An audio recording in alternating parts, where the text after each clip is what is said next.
Morning, नमस्ते। चलिए तो मेरे भाई लोग, पिछले क्लास में हम 65 नंबर क्वेश्चन तक बताए थे। आज हम लोग स्टार्ट करने जा रहे हैं 66 क्वेश्चन नंबर। चलिए तो हम लोग देखते हैं कि आज का जो ये क्वेश्चंस हैं जिसकी क्लासेस होगी, इसका सबसे पहला सवाल कहता है कि निम्नलिखित में से कौन मानव गुर्दा का मतलब आप लोग समझते होंगे। ये जो फिगर आपको दिख रही है ये गुर्दे का फिगर है, इन द सेंस ये किडनी का फिगर है। यानी ये गुर्दा जो है इसी को अंग्रेजी में क्या कहा जाता है, तो गुर्दा को ही अंग्रेजी में किडनी कहा जाता है। तो क्वेश्चन का कि मानव गुर्दे का सामान्य कार्य, यानी एक उसका नॉर्मल कार्य नहीं है। ये क्वेश्चन निगेटिव वाला पूछा, ये नहीं पूछा कि गुर्दा का कौन सा कार्य होता है, ये पूछा कि गुर्दा का कार्य कौन नहीं है। तो सबसे पहले तो आप किडनी के बारे में ये जानोगे कि किडनी का कौन कौन सा कार्य है, तो ऑटोमेटिक है आपको पता चल जाएगा कि किडनी का कौन काम नहीं हो सकता है। तो आपका जो ये किडनी है, तो किसी भी मनुष्य के बॉडी में जो है एक जोड़ा किडनी होता है। किडनी की संख्या किसी भी मनुष्य के बॉडी में कितना होता है, तो किडनी की संख्या एक जोड़ा, यानी वन पेयर कहने का मतलब कितना हो गया, दो होता है। यानी एक जोड़ा अर्थात दो किडनी होता है, जिसका आकार देखने से आपको लग रहा होगा कि ये जो है आपका सीम के बीज की तरह इस तरह से मुड़ा हुआ ये किडनी का स्ट्रक्चर सेम के बीज की तरह होता है। और प्रत्येक किडनी में हजारों की संख्या, लाखों की संख्या में क्या रहता है, एक पतली इस तरह से झिल्लियां पाई जाती है। प्रत्येक किडनी के अंदर में क्या है कि लाखों की संख्या में इस तरह की पतली पतली झिल्लियां पाई जाती है, जिस झिल्ली को पता है क्या कहा जाता है, नेफ्रॉन कहा जाता है। किडनी के अंदर जो झिल्लियां पाई जाती है, किडनी के अंदर ये पाए जाने वाली झिल्ली को क्या कहा जाता है, तो इस झिल्ली को कहा जाता है नेफ्रॉन। उसकी झिल्ली को क्या कहा जाता है मेरे दोस्त, तो इसकी झिल्ली को कहा जाता है नेफ्रॉन। एक मिनट बुआ, एकदम गौर करेंगे, इस झिल्ली को क्या कहा जाता है, तो इसको कहा जाता है नेफ्रॉन, NEPHRON, नेफ्रॉन। और कभी कभी क्या होगा कि इसी को घुमा के आपसे सवाल पूछ देगा, नेहा कुमारी बफरिंग हो रहा, नहीं बफरिंग हो रहा भाई रे, ऐप की क्वालिटी कम ही किया हुआ है। चल आप तुम्हारे मोबाइल का प्रॉब्लम है, स्पष्ट नहीं दिखती है, तो हम लोग क्या करें, हम लोग तो काफी उसको बोले धुरीना को कि एक नॉर्मल कर दो ताकि सारे स्टूडेंट्स की परेशानी ना हो, क्योंकि आपको परेशान करने से मुझे क्या फायदा मिलेगा, कोई फायदा नहीं मिलेगी। तो इसलिए हम प्रयास किए हैं, कम कर दिया गया है, कहीं कोई परेशानी नहीं, बफरिंग भी नहीं हो रही है, सभी लोगों का चल रहा है, सबका कमेंट हमको दिख भी रहा है। इसलिए आप लोग बढ़िया से क्लास कीजिए, कहीं पर कोई परेशानी आपको नहीं होगी, समझने में कोई बफरिंग नहीं होगी, आप आराम से क्लास को देखो। तो ये हम बता रहे थे कि ये किडनी है, और किडनी की जो सूक्ष्म इकाई है जिससे आपके किडनी का निर्माण हुआ है, इसी को नेफ्रॉन कहा जाता है। और नेफ्रॉन एक सूक्ष्म इकाई हो गई, इसलिए किडनी के अध्ययन करने वाले विज्ञान को क्या कहा जाता है, नेफ्रोलॉजी कहा जाता है। अब ये नेफ्रॉन का काम क्या होता है, तो ये सबसे पहले इसका काम होता है, सबसे पहला काम आपकी जो किडनी है इसका काम है रक्त को छानना। इसका सबसे पहला काम क्या हो गया, ये रक्त को छानने का काम करता है। तो रक्त को छानना क्या हो गया, इसका वर्ग हो गया। दूसरा हो गया मूत्र को बाहर निकालना, मूत्र को बाहर निकालना, यानी जब वो रक्त को छानेगा तो उससे क्या बाहर निकलेगा, मूत्र को बाहर निकालेगा। उसके बाद क्या करता है, ये यूरिया को भी छानने का काम करता है। तीसरा काम क्या हो गया, यूरिया का छानना, यूरिया का छानना। और चौथा कार्य क्या हो गया, हार्मोन का परिवहन करना, हार्मोन का परिवहन करना। तो ये सब जो अभी मुख्य रूप से देखे, ये सब आपकी किडनी जो है, आपके किडनी का यानी आपके नेफ्रॉन का ये वर्क हो गया। लेकिन सवाल आपसे ये पूछा था कि निम्नलिखित में से किडनी का कौन सा कार्य नहीं है। अब गौर से देखेंगे, जब सामान्य कार्य नहीं है तो एक में रक्त जल की मात्रा को नियंत्रित करता है, ये बिल्कुल सही है। दूसरा, रक्त में शर्करा की मात्रा को नियंत्रित करता है, यही इसका आंसर होगा, क्योंकि शर्करा को नियंत्रित करना यह किडनी का काम नहीं है। एकदम गौर से सुनेंगे, यह सवाल जो आपसे पूछा था कि किडनी का कार्य नहीं है, तो इसका answer option number B number होगा।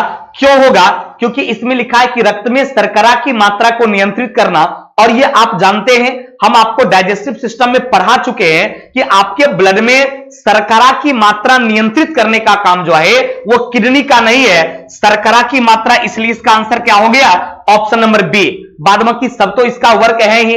अब मन में सवाल आया होगा कि सर ये शर्करा की मात्रा को नियंत्रित करता कौन है? तो आप नोट करके लिख लेंगे अपनी कॉपी में। हम आपको ये पढ़ाने के क्रम में पढ़ा भी चुके हैं, कुछ लोग नहीं भी पढ़े होंगे, तो आप लिख लेंगे शर्करा की मात्रा को नियंत्रित करने का कार्य, शर्करा को नियंत्रित करने का कार्य जो है ये अग्नाशय में होता है।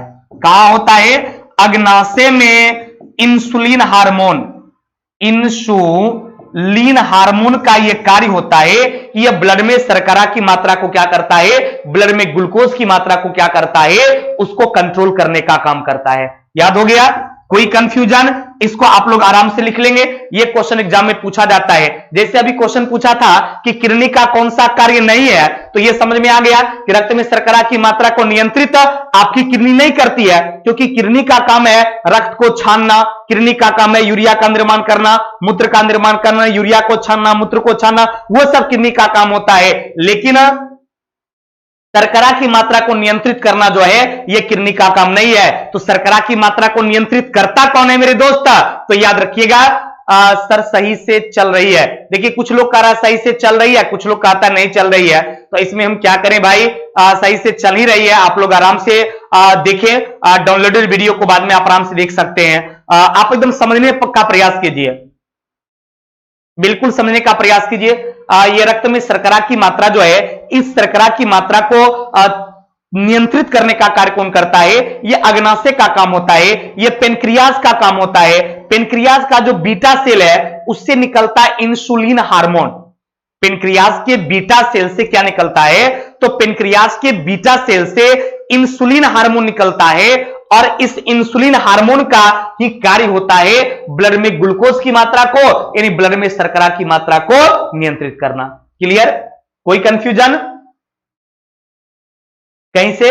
चलिए अब अगला क्वेश्चन पर हम लोग बढ़ते हैं। अगला क्वेश्चन कहता है कि कृत्रिम गुर्दा, कृत्रिम गुर्दा का मतलब समझ गए, जिसको आप आर्टिफिशियल किडनी कहते हैं। आर्टिफिशियल किडनी, एकदम मेरे दोस्त गौर करेंगे।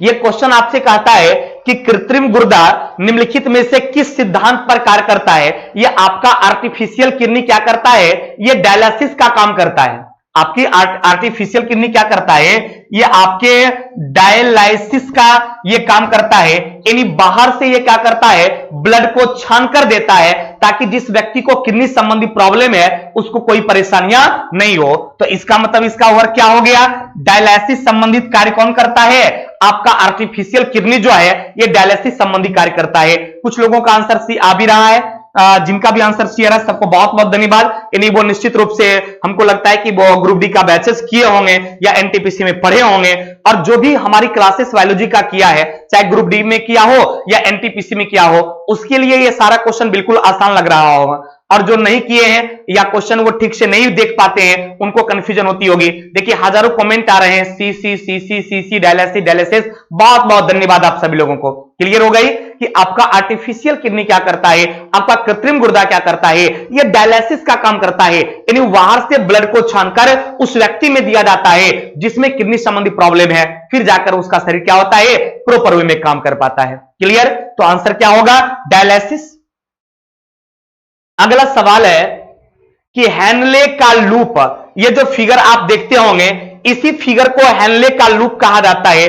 और हेनले का लूप का मतलब होता है कि आपके बॉडी में चाहे ग्लूकोज का या वाटर का या फिर मल का, अवशिष्ट पदार्थ का जो उत्सर्जन होता है, उस उत्सर्जन से संबंधित जो नलिकाएं होती है, उस उत्सर्जन से संबंधित जो आपके बॉडी में ट्यूब होता है, उसी को हेनले का लूप कहा जाता है। अर्थात हेनले के लूप का संबंध किससे होगा? ये किसका कार्य करती है? तो ये उत्सर्जन का कार्य करता है, इसलिए इसका आंसर क्या होगा? इसका संबंध उत्सर्जन से है, चाहे वह उत्सर्जन जल का हो, चाहे पसीना का हो, चाहे यूरिया का हो, चाहे मूत्र का हो, चाहे अन्य अवशिष्ट पदार्थ का हो या हैवी मटेरियल्स का हो, उसका उत्सर्जन करने के लिए जो आपके बॉडी में उत्सर्जन तंत्र है, उसी उत्सर्जन तंत्र को हेनले के लूप के नाम से जाना जाता है। क्लियर? चलिए, यानी option number A. Thank you very much. अगला सवाल कहता है कि मानव शरीर में सबसे लंबी हड्डी, आप लोग खूब रटते होंगे क्योंकि बहुत ही इंपॉर्टेंट सवाल है, ये वेरी इंपॉर्टेंट सवाल है। कई बार ये सवालें एग्जाम में पूछी गई है कि मानव शरीर का कौन ऐसा अंग है जिसकी सबसे लंबी हड्डी होती है, तो आप रटते होंगे फीमर की हड्डी। आप लोग फीमर रटते होंगे, ये फीमर जो है, इस फीमर की हड्डी को, या जिसको हम लोग जांघ कहते हैं, ये जो हड्डी आपकी यहां से यहां तक की इतनी बड़ी हड्डी दिखती है, ये हड्डी कहां का हड्डी है? ये आपके जांघ का हड्डी है। जांघ की हड्डी को ही हम लोग क्या बोलते हैं? फीमर की हड्डी बोलते हैं। तो मानव शरीर की सबसे लंबी हड्डी किसका होगा? फीमर का हड्डी, यानी जांघ का हड्डी होगा। तो ये हड्डी किसका हो गया? फीमर की हड्डी हो गई, जो कि बॉडी का सबसे लंबा है। तो इसलिए इसका आंसर क्या होगा? जांघ में पाया जाता है, इस हड्डी को फीमर की हड्डी बोलते हैं। यह मानव शरीर की सबसे लंबी हड्डी है। आप लोग जब एस्केलेटल सिस्टम पढ़े होंगे, यानी आप जब कंकाल तंत्र पढ़े होंगे, तो उसमें पढ़े होंगे कि हमारी बॉडी में टोटल कितना हड्डी है, तो हमारी बॉडी में टोटल 206 हड्डी है।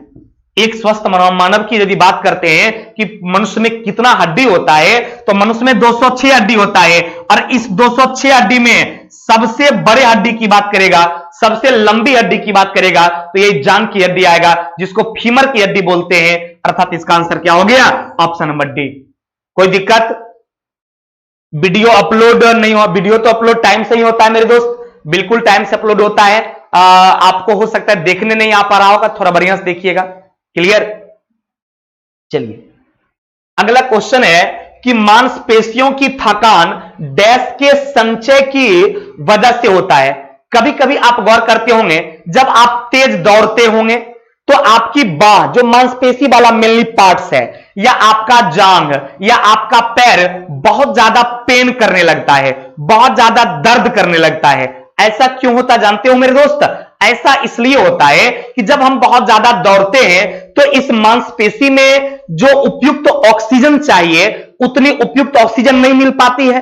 तो जब आपकी मांसपेशी में उपयुक्त ऑक्सीजन नहीं मिल पाती है, तो ऑक्सीजन की अनुपस्थिति में क्या होता है, आपके मांसपेशी का जो मतलब पार्ट्स है, वो ऑक्सीजन की अनुपस्थिति में टूटता है और वो लैक्टिक एसिड का निर्माण करता है। किसका निर्माण करता है? लैक्टिक एसिड का निर्माण करता है।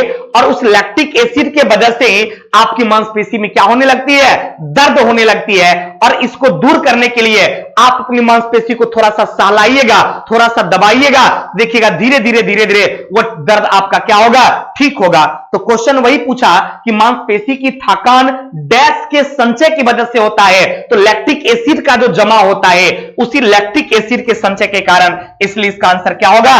ऑप्शन नंबर ए, लैक्टिक एसिड के संचय के वजह से थकावट होती है। कुछ लोगों का आंसर ए आ रहा है, बिल्कुल सही है। अखिल, आयुष, उमेश, इंसिब जी, दीपू, सभी लोगों का आंसर आ रहा है। चले, बहुत अच्छी बात है। मुकुल प्रसाद, सबका आंसर ए आ रहा है, बहुत अच्छी बात है। यानी लैक्टिक एसिड की वजह से क्या होती है? आपको थकावट महसूस होती है। और थोड़ा सा आराम कर लेते हैं, या मांसपेशी को थोड़ा सा मान लिया सहला लेते हैं, या थोड़ा सा दबा देते हैं, तो लैक्टिक एसिड टूट जाती है और फिर आपका दर्द क्या हो जाता है? कम। Neha Kumari, option number A. Thank you very much. Clear हो गया? चलिए, अगला क्वेश्चन कहता है कि सार्कोलेमा वह झिल्ली है जो डैश को कवर करती है। आप जो ये झिल्ली देख रहे होंगे, इसके ऊपर की एक झिल्ली लगी होगी, सभी लोगों को दिख रहा होगा। ये झिल्लियां सबको दिख रही है क्या? ये जो झिल्लियां इसके ऊपर है, ये झिल्लियां सभी लोगों को दिखती है। इस झिल्ली को ही कहा जाता है सार्कोलेमा की झिल्ली। अब कहेंगे सर इसका वर्क क्या होता है? तो ये आपकी मांसपेशी के ऊपर जो कवर रहता है, किसी व्यक्ति के मांसपेशी के ऊपर जो कवर रहता है, उस कवर को ही सार्कोलेमा की झिल्ली कहते हैं। क्वेश्चन पूछा था कि सार्कोलेमा वो झिल्ली है जो डैश को कवर करता है, तो स्वाभाविक है ये मांसपेशी को कवर करता है, तो मांसपेशीय तंतु को कवर करता है। यानी आंसर क्या हो जाएगा? ऑप्शन नंबर सी इसका आंसर होगा। ये मांसपेशीय तंतु को क्या करता है? ये जो मांसपेशीय तंतु आपका है, इसी को कवर करने का काम सार्कोलेमा झिल्ली करता है। यानी आंसर क्या हो गया? ऑप्शन नंबर सी।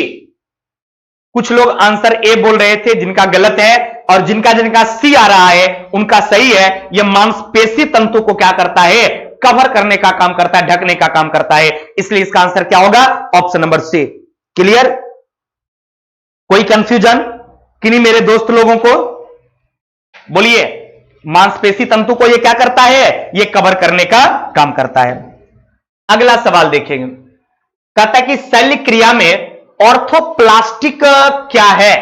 अब देखिए, ये ऑर्थोप्लास्टिक का मतलब होता है, ये कुल्ले की हड्डी आप समझते होंगे, इस हड्डी को हम लोग कुल्ले की हड्डी बोलते हैं। तो ऑर्थोप्लास्टिक का मतलब क्या होता है? जो कुल्ले की हड्डी को, यानी कुल्ले की जगह को क्या करता है? जोड़ जो है कुल्ला का जोड़, इसको वो प्रतिस्थापित करता है, यानी इसको वो क्या करता है? ट्रांसपेलेमेंट करता है, इसको वो क्या करता है? रिप्लेसमेंट करता है, उसी को ऑर्थोप्लास्टिक कहा जाता है। तो क्वेश्चन का ऑर्थोप्लास्टिक क्या है? तो आंसर क्या हो जाएगा? सी, यानी कुल्ले के जोड़ का जो प्रतिस्थापन करता है, यानी कुल्ले के जोड़ का जो प्रतिस्थापन करता है, उसी को क्या कहा जाता है? ऑर्थोप्लास्टी के नाम से जाना जाता है। किस नाम से?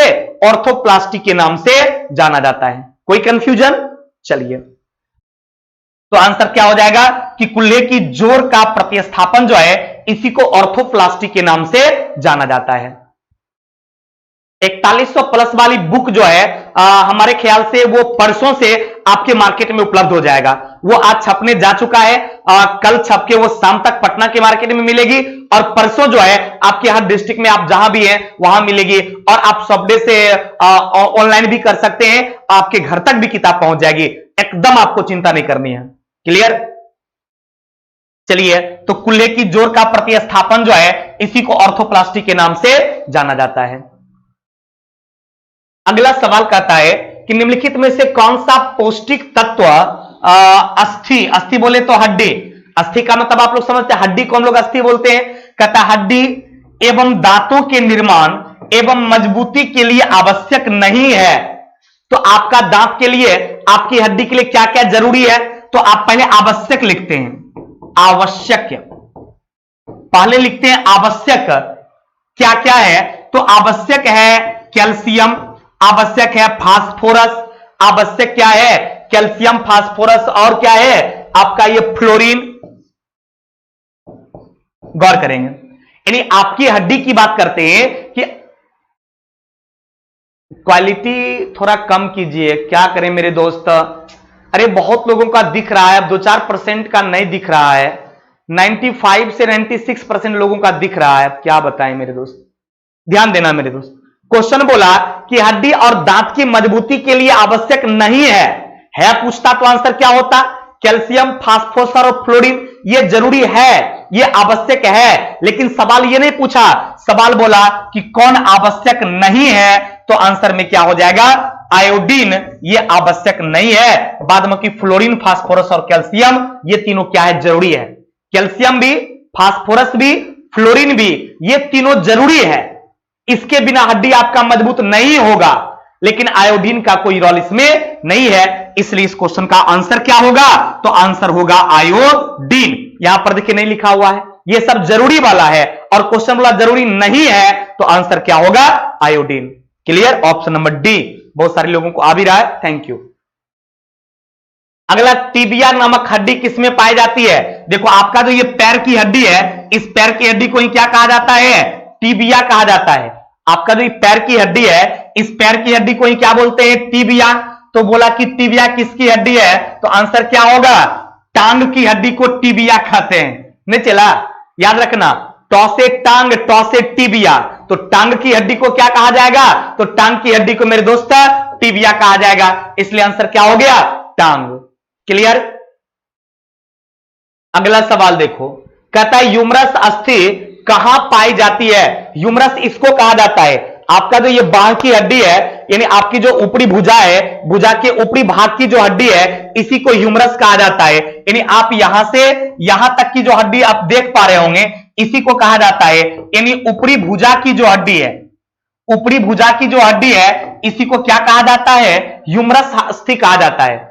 हम लोगों के हाथ में ये भुजा मान लीजिए पूरा है, हाथ है, तो ये ऊपर वाला जो पार्ट्स है, इसी की हड्डी को क्या बोलते हैं? ह्यूमरस अस्थि बोलते हैं। अर्थात ऊपरी भुजा की जो हड्डी है, इसी को ह्यूमरस हड्डी के नाम से जाना जाता है। क्लियर? कोई कंफ्यूजन? चलिए हम लोग आगे बढ़ते हैं। अगला क्वेश्चन कहता है कि सूत्र युग्मन और सूत्रमांश किससे संबंधित है? एकदम गौर कीजिएगा। बोला सूत्र युग्मन जो है और द्विम्रांश किससे संबंधित है? तो यह संबंधी है आपको स्नायु कोशिका। स्नायु कोशिका जो है इसी को सूत्र युग्मन और द्विम्रांश कहा जाता है। क्योंकि स्नायु कोशिका में जो ज्वाइंटेड होती है उसमें सूत्र युग्मक और द्विम्रांश जो है ये काफी सपोर्ट करता है, इसलिए इसका आंसर क्या हो गया? स्नायु कोशिका। क्या होगा मेरे दोस्त? स्नायु कोशिका हो जाएगा। क्लियर? अगला कहता है कि नौवेयर के नोड्स सूक्ष्म रिक्त स्थान होते हैं जो डैश में पाया जाता है। अब एकदम गौर कीजिएगा, आपका ये वाला पार्ट जो है आप सभी लोगों को पता है किस चीज का फिगर है? तो ये फिगर है न्यूरॉन का। ध्यान देंगे, ये जो फिगर आप देख रहे होंगे ये तंत्रिका कोशिका का फिगर है, ये न्यूरॉन का फिगर है। सभी लोगों को पता होगा ये किसका फिगर है? न्यूरॉन का, तंत्रिका कोशिका का। और इसमें ये वाला पार्ट जो है इसको कहा जाता है एक्सॉन। इस पार्ट को क्या कहा जाता है? एक्सॉन। तो प्रत्येक एक्सॉन के बीच में जो जगह होता है इसी को कहा जाता है मालेनिन। इसको क्या कहा जाता है? मालेनिन। और क्वेश्चन आपसे वही पूछा कि नोवेयर के नोड्स सूक्ष्म रिक्त स्थान होते हैं जो डैश में पाया जाता है, तो आपको मालेनिन एक्सॉन में, किसमें पाया जाता है? तो माइलिन एक्सॉन में पाया जाता है। ये आपका माइलिन एक्सॉन हो गया, इसी के बीच में पाया जाता है, तो हो गया माइलिन एक्सॉन के बीच पाया जाता है। यानी आंसर क्या हो गया? ऑप्शन नंबर ए।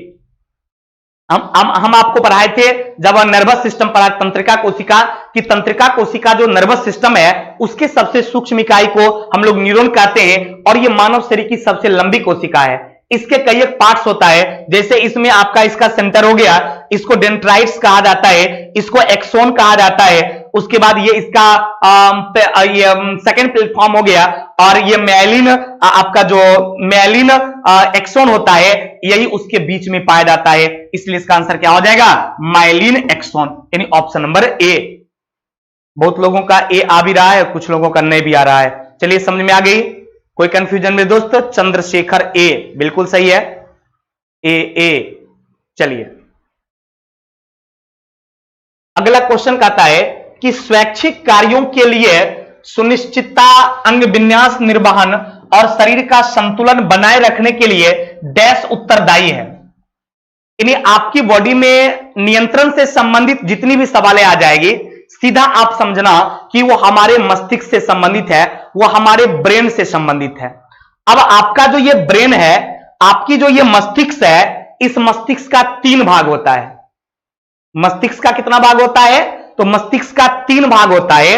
ये सबसे ऊपर वाला भाग, ये जो सबसे ऊपर वाला भाग है इसको कहा जाता है अग्र मस्तिष्क। एकदम ध्यान से आप समझेंगे, क्योंकि मस्तिष्क से कई तरह की सवालें आपसे एग्जाम में पूछी जाती है। तो ये जो ऊपर वाला पार्ट्स देखिए, इसको कहा जाता है अग्र मस्तिष्क या प्रमस्तिष्क। ये जो बीच वाला पार्ट्स आप देखते हो, इस बीच वाले को कहा जाता है मध्य मस्तिष्क, यानी मिड ब्रेन। बीच वाले को क्या कहा जाता है? मिड ब्रेन कहा जाता है, मध्य मस्तिष्क कहा जाता है। और सबसे नीचे वाला जो ये पार्ट्स है इसको कहा जाता है पश्चिम मस्तिष्क, यानी हिंड ब्रेन, पश्चिम मस्तिष्क। क्लियर? कोई कंफ्यूजन? आपका जो ब्रेन है, आपकी जो ये मस्तिष्क है, इस मस्तिष्क को कितने भागों में बांटा गया? तो 3 भागों में बांटा गया। कहेंगे सर कौन कौन? अग्र मस्तिष्क, मध्य मस्तिष्क और पश्चिम मस्तिष्क। लेकिन आपके बॉडी के कंट्रोल की बात किया था कि शरीर का नियंत्रण कौन करता है, तो याद रखिएगा मेरे दोस्त, आपका जो ये हिंड ब्रेन है, आपका जो ये पश्च मस्तिष्क है, इस पश्च मस्तिष्क का 3 पार्ट्स होता है। एकदम गौर करना मेरे दोस्त, आपका जो ये पश्च मस्तिष्क रहता है, इस पश्च मस्तिष्क का भी 3 भाग होता है। एक को कहा जाता सेरिबेलम, दूसरे को कहा जाता मेडुला और तीसरे को कहा जाता पॉन्स। अतः बॉडी कंट्रोल की बात करेगा तो हिंड ब्रेन का जो पार्ट्स है सेरिबेलम, सेरिबेलम, इसी सेरिबेलम का काम होता है आपके बॉडी का नियंत्रण करना, और सेरिबेलम को हिंदी में अनुमस्तिष्क कहते हैं। अतः इस क्वेश्चन का आंसर क्या होगा? अनुमस्तिष्क यानी सेरिबेलम। कोई कंफ्यूजन? जब भी शरीर कंट्रोल की बात करेगा, Sumit Pandey love you too मेरे भाई, आप सभी लोगों को बहुत बहुत धन्यवाद, प्यार भरा नमस्कार, बढ़िया से पढ़ो। और देखिए कितने डेप्थ में क्वेश्चन एग्जाम में पूछता है, कितनी कंपटीशन टफ होती जा रही है, इसका आप अंदाज लगाइए। इसलिए मेरे दोस्त, यदि ये 4100 प्लस क्वेश्चन का डिस्कशन आप बेहतर तरीका से कर लेते हैं, जितनी भी चीजें हम आपको समझाते हैं, यदि आप इन सारी चीजों को बेहतर से समझते चल जाइएगा, तो यकीन मान मेरे दोस्त, दुनिया की कोई ऐसी ताकत पैदा नहीं लेगी जो तुम्हारी रिजल्ट को रोक लेगा। हम बहुत अच्छा पढ़ाते हैं। चलिए, थैंक यू वेरी मच। गौर से देखेंगे तो आपने ब्रेन के पार्ट्स बारे में समझा कि मानव का मस्तिष्क का 3 पार्ट्स हो गया, अग्र मस्तिष्क, मध्य मस्तिष्क, पश्च मस्तिष्क। आपके अग्र मस्तिष्क में भी आता है सेरिब्रम, हाइपोथैलेमस, उसमें थाउट स्पीच वगैरह जिसमें आता है, ठंडा गर्म का पता चलता है।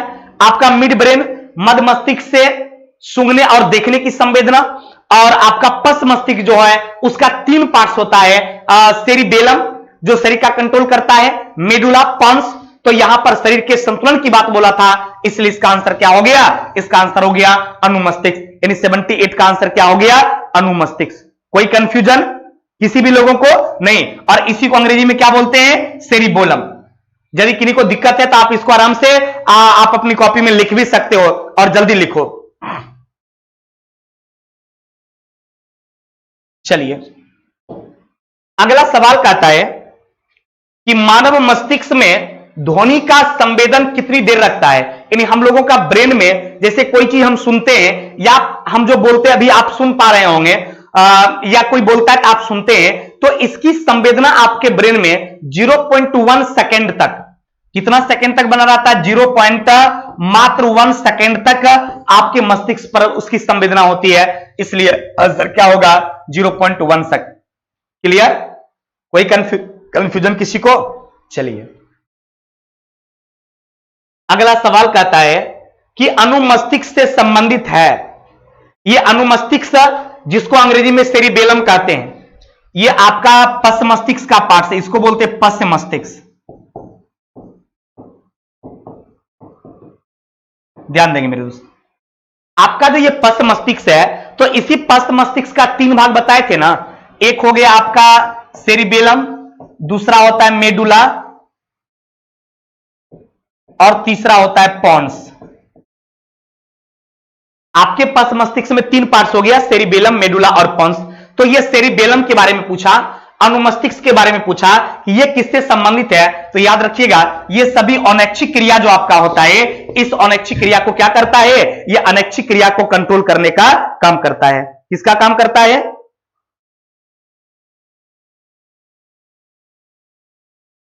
ये सभी प्रकार की अनैच्छिक क्रिया, नहीं सॉरी गलत हो गया, ये ध्यान रखना, ये अनैच्छिक क्रिया का नियंत्रण मेडुला द्वारा किया जाता है। ये अनुमस्तिष्क की बात बोला था, इसलिए इसका ये आंसर नहीं होगा मेरे दोस्त, ये आंसर इसका नहीं होगा, ये भी नहीं होगा।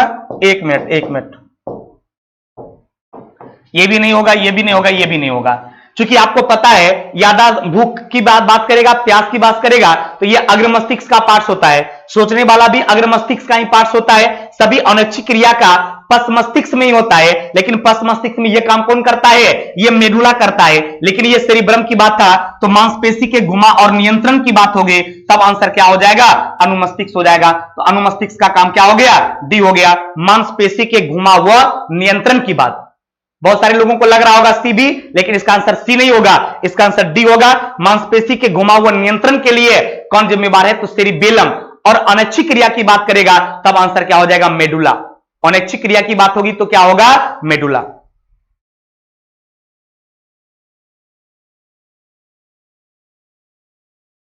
एक स्टूडेंट कहता है कि मानव के मस्तिष्क वाला सवाल में, कि इस सवाल में 0.1 सेकेंड आप बोले और किसी किताब में 0.15 दे रहा है। रे चेला, 0.15 सेकेंड नहीं होता है, 0.1 सेकेंड ही होता है अप्रॉक्स। बात समझे? हमको लगता है वो चलवा एस को 5 पर रहा होगा, 0.1 सेकेंड होता है। चलिए, अगला सवाल, इनमें से कौन सी एक तंत्रिका कोशिका है आपको पता है कि तंत्रिका कोशिका को किस नाम से जानते हैं? तो तंत्रिका कोशिका को न्यूरॉन के नाम से जानते हैं। क्या कहते हैं मेरे दोस्त? इसी को कहा जाता है न्यूरॉन। और तंत्रिका कोशिका के माध्यम से क्या होता है कि हमारी बॉडी में सूचना का आदान प्रदान, जैसे हम अभी बोल रहे हैं और आप समझ रहे हैं या आप बोलिएगा तो हम समझेंगे। ये सब पिछले वाले में 0.15 सेकंड नहीं चला, 0.1 सेकंड आंसर होगा। क्लियर? कुछ कुछ किताब में 0.15 दिया रहता है, लेकिन आपको याद रखना 0.1 सेकंड तक ही रहता है। क्लियर? चलिए,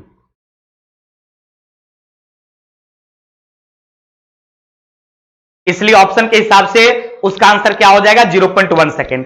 अब हम बात कर रहे थे ये नर्वस सेल के, तंत्रिका कोशिका की सूक्ष्म इकाई को न्यूरॉन कहा जाता है, और इस न्यूरॉन के माध्यम से ही आपकी बॉडी में क्या होता है? सूचना का आदान प्रदान होता है। इन मस्तिष्क की सूचना को बॉडी में जाता है, या बॉडी की सूचना कहां तक जाता है? मस्तिष्क में। ये काम कौन करता है? तो ये काम करता है न्यूरॉन, इसलिए इसका आंसर क्या हो जाएगा? न्यूरॉन हो जाएगा। ए। चलिए, नवीन कुमार ए बिल्कुल सही है। अगला कहता है डैश खांसी छींकने जैसी अनैच्छिक गतिविधियों को नियंत्रित करता है। देखिए वो क्वेश्चन आ गया, अनैच्छिक गतिविधि में बताए थे, जब ये अनैच्छिक गतिविधि की बात करेगा कि जिसमें अनैच्छिक गतिविधि की बात करेगा तो अनैच्छिक गतिविधि के लिए आंसर क्या हो जाएगा? आपका मेडुला जिम्मेवार है। बताए थे ना कि अनैच्छिक गतिविधि की बात करेगा तो आंसर क्या होगा? मेडुला। क्लियर? और नियंत्रण की बात होगा, शरीर नियंत्रण का, तो आंसर अनुमस्तिष्क इन द सेंस क्या हो जाएगा? आपका सेरिबेलम हो जाएगा। यदि थॉट की बात होगा, स्पीच की बात होगा, मेमोरी और इंटेलिजेंसी की बात होगा तो उसमें सेरिब्रम होगा। मेमोरी, इंटेलिजेंसी, थॉट की बात होगा सेरिब्रम, शरीर नियंत्रण की बात होगा तो आपका सेरिबेलम, और अनैच्छिक क्रिया के नियंत्रण की बात होगा तो आंसर क्या होगा? Medulla. Sir S K Jha sir कैसे हैं? वो ठीक है मेरे दोस्त, बिल्कुल ठीक है, और 2-3 दिन में और भी ठीक हो जाएंगे तो आपकी क्लास को कंटिन्यू करेंगे।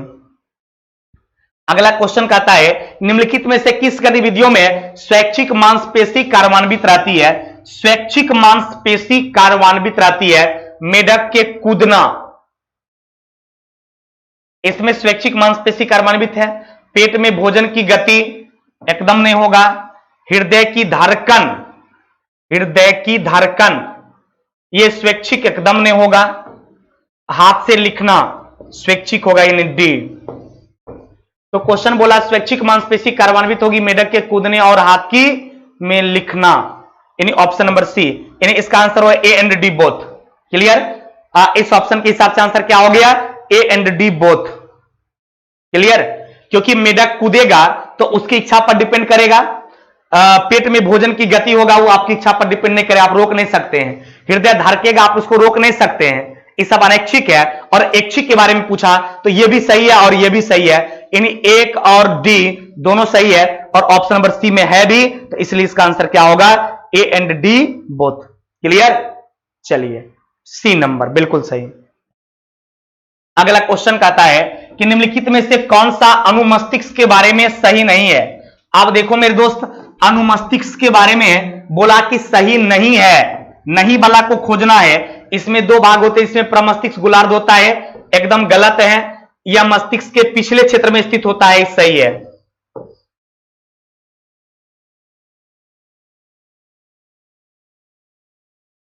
यह मस्तिष्क के पिछले भाग में अवस्थित होता है, यह तो एकदम सही है।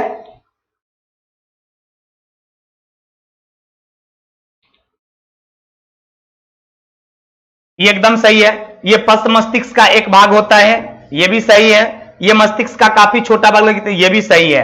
अब देखिए नीचे का तीनों ऑप्शन क्या हो गया? सही हो गया। लेकिन आपसे सवाल कहा था कि अनुमस्तिष्क बारे में सही नहीं है, नहीं खोजना था, इसलिए इस क्वेश्चन का आंसर क्या हो जाएगा? इस क्वेश्चन का आंसर हो जाएगा ए नंबर। इस क्वेश्चन के हिसाब से क्वेश्चन बोला था कि अनुमस्तिष्क के बारे में सही नहीं है, गलत वाला पूछ रहा था, तो आंसर ए होगा। क्योंकि ये गलत वाला पूछ रहा था, इसलिए आंसर क्या होगा? इस क्वेश्चन का आंसर ए होगा, जो कि सही है। इस क्वेश्चन का आंसर क्या होगा? ऑप्शन नंबर ए। बाद बाकी ये तीनों सही है, लेकिन सही नहीं पूछ रहा था, पूछा गलत कौन है, इसलिए आंसर क्या होगा? गलत तो यही है, इसलिए इसका आंसर होगा ऑप्शन नंबर ए। क्लियर? कोई कंफ्यूजन? चलिए अगला, अलैंगिक प्रजनन लैंगिक प्रजनन से भिन्न है। अलैंगिक प्रजनन में डैश होता है। प्रजनन में युग्मक पैदा होता है? नहीं होगा। वंश विविधताओं को दर्शाता है? नहीं होगा। नए जीव आनुवांशिक रूप से जनन माता पिता के समान होते हैं, यह सही होगा। यानी इसका आंसर क्या होगा? Option number C. देखते भाई किन लोगों का सी आ रहा है, आ रहा है, कुछ लोगों का ए आ रहा है, बिल्कुल गलत है। क्वेश्चन फिर से सुने, कहता है अलैंगिक प्रजनन। अलैंगिक और लैंगिक समझते हैं? अलैंगिक का मतलब होता है जिसमें लिंग भाग नहीं लेता है, और लैंगिक का मतलब होता है जिसमें लिंग भाग लेता है। गौर करेंगे। Deepak Kumar, love you sir, love you too, ध्यान देंगे। तो अलैंगिक प्रजनन बोला, लैंगिक प्रजनन से भिन्न है। अलैंगिक प्रजनन में डैश, तो अलैंगिक में एक नए जीव आनुवांशिक रूप से जनक माता पिता के समान होते हैं, ये इसका क्या होगा? आंसर सही होगा, यानी ऑप्शन नंबर सी। सी सी सी सी बिल्कुल सही, थैंक यू। वाह वाह वाह, राहुल, अनुपम, रवि, हरिंदर, हरीश, वाह वाह, नीरज, नरेश, जगत, बिल्कुल सही है। चलिए अगला क्वेश्चन हम लोग देखेंगे। कहता है कि मानव नरों में मूत्र और वीर्य के प्रवाह के लिए एक ही मार्ग होगा, जिसको क्या कहा जाएगा? यानी मानव नर में, यानी हम लोगों में, पुरुषों में देखते होंगे, जिस मार्ग से स्पर्म निकलता है या जिस मार्ग से वीर्य निकलता है उसी मार्ग से मूत्र भी निकलता है। या कहिए कि मानव नर में, पुरुष में जिस मार्ग से मूत्र बाहर निकलता है उसी मार्ग से स्पर्म और वीर्य भी बाहर निकलता है, उसको क्या कहा जाता है? तो उसको मूत्र मार्ग कहा जाता है। क्या कहा जाता है? तो मूत्र मार्ग कहा जाता है। तो वही क्वेश्चन था, उसे कहा जाता है, तो आंसर क्या होगा? सी, उसको मूत्र मार्ग कहा जाता है। Option number C. Rahul Kumar Shah, love you too, love you too. चला, चलिए तो आंसर क्या हो गया? मूत्र मार्ग। इन जिस मार्ग से ये वीर्य निकलता है, स्पर्म निकलता है, यानी शुक्राणु निकलता है, उसी मार्ग से क्या होता है? आपका मूत्र भी निकलता है, उसको मूत्र मार्ग कहा जाता है। अगला क्वेश्चन कहता है गतिशील जीवाणु कोशिकाओं को क्या कहा जाता है? तो गतिशील जीवाणु कोशिकाओं को कहा जाता है नर युग्मक। गतिशील जीवाणु कोशिका जो होता है, उस गतिशील जीवाणु कोशिका को क्या कहा जाता है? उसको कहा जाता है नर युग्मक। क्या कहा जाता है मेरे दोस्त? उसको नर युग्मक के नाम से जाना जाता है, यानी शुक्राणु जिसको कहते हैं, शुक्राणु। अगला, गर्भ निरोधक गोलियों में डैश शामिल होता है। आपने सुना होगा अनवांटेड किट जो है, इसको गर्भ निरोधक गोली कहा जाता है। यानी यदि कोई महिलाएं का गर्भ धारण कर लेती है और वो चाहती है कि मेरा गर्भ धारण ना रहे, ये खत्म हो जाए, तो उसके लिए वो क्या यूज करते हैं? अनवांटेड किट यूज करते हैं। क्या यूज करते हैं? अनवांटेड किट यूज करते हैं। इस अनवांटेड किट को गर्भ निरोधक गोली कहा जाता है। कहीं इसमें क्या रहता है? तो इसमें प्रोजेस्टेरोन और एस्ट्रोजन का गौण मिश्रण रहता है, इसलिए इसका आंसर क्या होगा? Option number C. इसमें प्रोजेस्टेरोन और एस्ट्रोजन का गौण मिश्रण रहता है। इसमें अनवांटेड किट में, इन गर्भ निरोधक गोली में। क्लियर? चलिए अगला क्वेश्चन, निम्नलिखित में से कौन सा एक प्रजनन युग कोशिका है? प्रजनन कोशिका कौन है? युग्मक है। नहीं, बीसी सब कुछ नहीं है, इसका आंसर क्या होगा? युग्मक जो है एक प्रजनन कोशिका है। अगला, गर्भाशय में भ्रूण को पोषण प्रदान करने वाले उत्तक को क्या कहते हैं? ध्यान देंगे, ये गर्भाशय में ये भ्रूण आपका है, एक बच्चा है, और इसके चारों ओर देखिए एक झिल्ली लगी रहती है।